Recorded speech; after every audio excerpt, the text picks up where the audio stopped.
Hello everybody and welcome.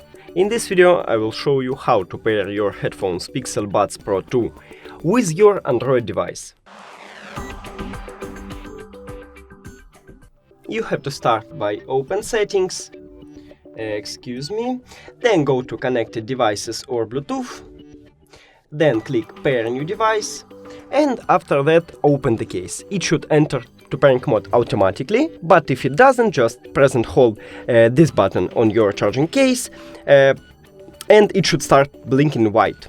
So as you can see, we can see a headphone, so I just press and hold, and here we go. Now click on it, then pair, and we did it.